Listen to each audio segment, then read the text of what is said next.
जय श्री राम।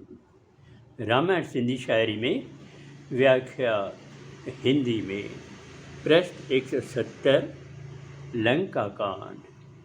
इसके पहले लक्ष्मण मूर्छित है। वैद्य के बताए अनुसार हनुमान जी जड़ी बूटी लेने के लिए जाते हैं, लेकिन जड़ी बूटी न पहचानने के कारण वे पर्वत समेत जड़ी बूटी ले आते हैं। अब आगे राम गले हनुमान लगायो, तेहि जो थोरो आहे बुधायो।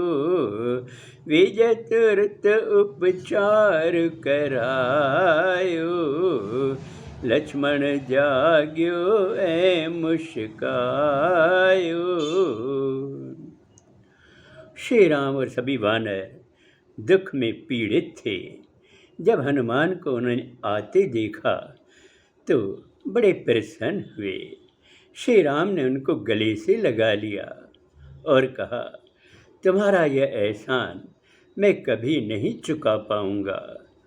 फिर वैद्य ने तुरंत ही उपचार किया और जड़ी बूटी से उपचार करने पर लक्ष्मण जाग उठा।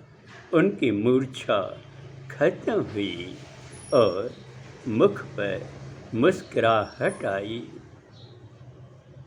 राम लगायो छाती भ्राता, बांदर रिछ जन सब सुख पाता।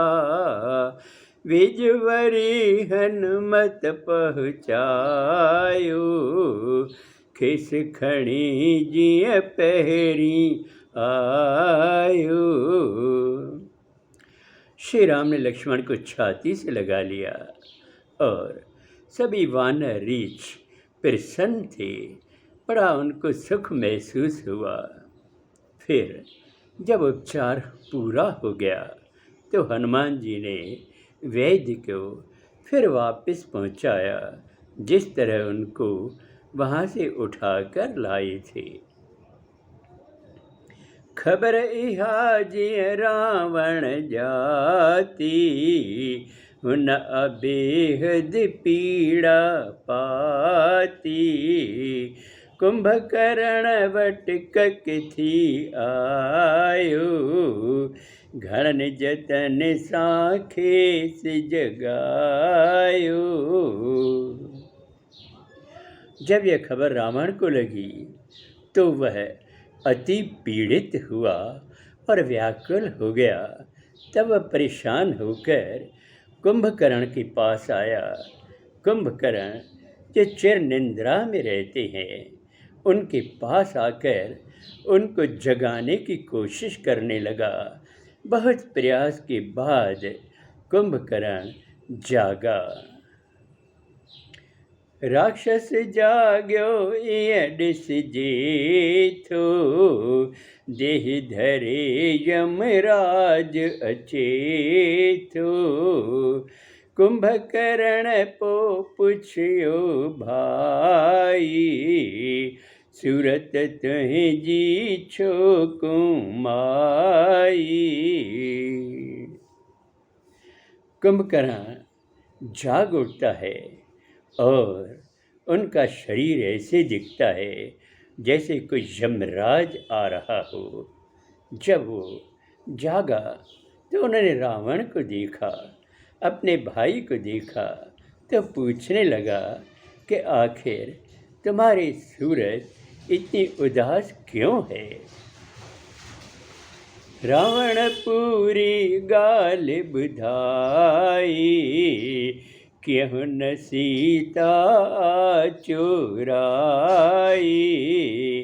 रिछन बांदर ने राक्षस मार्या, वीर वडा पिण भुइते धार्या। तब रावण ने कुंभकर्ण को पूरी बात बताई कि किस तरह वह सीता को चुरा कर लाया है, और यह भी बताया कि युद्ध में रीछ और वानरों ने कई राक्षस मार दिए हैं, लगभग सभी राक्षस मार दिए हैं। बड़े बड़े वीर योद्धा भी धरती पर गिर पड़े हैं। अब क्या किया जाए, तुम ही हमारी मदद करो। रावण जी इन गाल ते कुंभकर्ण बेहाल, जग जननी आए खणी, चाही तो खुशहाल। पूरी बात सुनकर कुंभकर्ण ने भी रावण को कहा कि अब तुम जगजननी को उठाकर लाए हो और फिर किस तरह अपनी खुशहाली चाहते हो। पर रावण की हालत देखकर कुंभकर्ण भी व्याकुल हो गया। अब आगे अगले सोमवार को। जय श्री राम।